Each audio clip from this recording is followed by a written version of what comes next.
Hello friends, நம்ம இன்றைக்கி என்ன பார்க்க போகிறோம்னா கிட்ஸுக்கான ஒரு ஸ்பெஷல் தோசை பார்க்க போகிறோம்.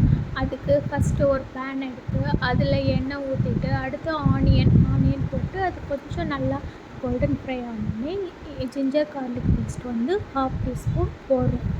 அதுவும் அந்த இஞ்சி பூண்டு பச்சை வாசனை போகிற அளவுக்கு கொஞ்சம் நல்லா வதக்கிட்டு அடுத்து இதில் வந்து நம்ம ஆட் பண்ண போகிறது கறி மசாலா. இது வந்து ஹோம்மேடு தான். இதோட ரெசிபி வேணுனாலும் உங்களுக்கு நான் ஷேர் பண்ணுறேன். அடுத்து நம்மளோட சீக்ரெட் மசாலா. இந்த மசாலாவோட ரெசிப்பியை வந்து நான் ஆல்ரெடி யூடியூப் சேனலில் ஷேர் பண்ணியிருக்கேன். உங்களுக்கு வேணும்னா நீங்கள் பார்த்துக்கலாம். இதை நான் வந்து ஒரு 1/2 டேபிள் ஸ்பூன் போடுறேன். நான் கிட்ஸுக்கு கொடுக்குறனால கொஞ்சம் ஸ்பைசி இல்லாமல் கொடுக்குறனால நான் அந்த அளவு போட்டுக்கிறேன். அடுத்து கட் பண்ணி வச்சுருக்கிற மஷ்ரூமை எடுத்து நல்லா ஸ்ப்ரெட் பண்ணி விட்டு இந்த மாதிரி க்ளோஸ் பண்ணி வச்சிட்டோம்னா அதில் இருக்கிற தண்ணியெல்லாம் வற்றி நம்மளுக்கு இந்த மாதிரி கிடச்சிரும். நான் தோசைக்கு பண்ணுறனால நான் கொஞ்சம் ட்ரையாக பண்ணியிருக்கேன். இது நீங்கள் வந்து சப்பாத்திக்கு பண்ணணும்னா எக்ஸ்ட்ராவாக ஒரு தக்காளி சேர்த்து இது பண்ணிங்கன்னா உங்களுக்கு நல்லா கிரேவி பதத்தில் வந்துடும். நான் இதுக்கப்புறம் எக்ஸ்ட்ராவாக அந்த தண்ணி வற்றினதுக்கப்புறம் கொஞ்சோண்டு பெப்பரும் கொத்தமல்லியும் மட்டும் இதில் நான் ஆட் பண்ணியிருக்கேன். இப்போ நம்மளுக்கு இந்த காளான் மசாலா வந்து ரெடி ஆயிடுச்சு. அடுத்து தோசை மாவு எடுத்து தோசை ஊற்றிட்டு அதில் ஒரு எக்கை எடுத்து நல்லா எல்லா பக்கம் வர மாதிரி ஸ்ப்ரெட் பண்ணுறேன்.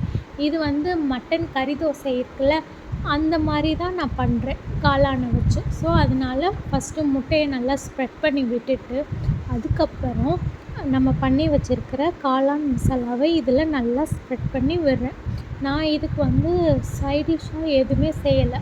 அதனால நான் வீட்டில் ஆல்ரெடி அரைச்சி வச்சுருக்கிற இட்லி பொடி, இந்த இட்லி பொடியும் நம்ம ஹோம்மேடாக பண்ணது. இதோட ரெசிபி வேணுனாலும் உங்களுக்கு ஷேர் பண்ணுறேன்.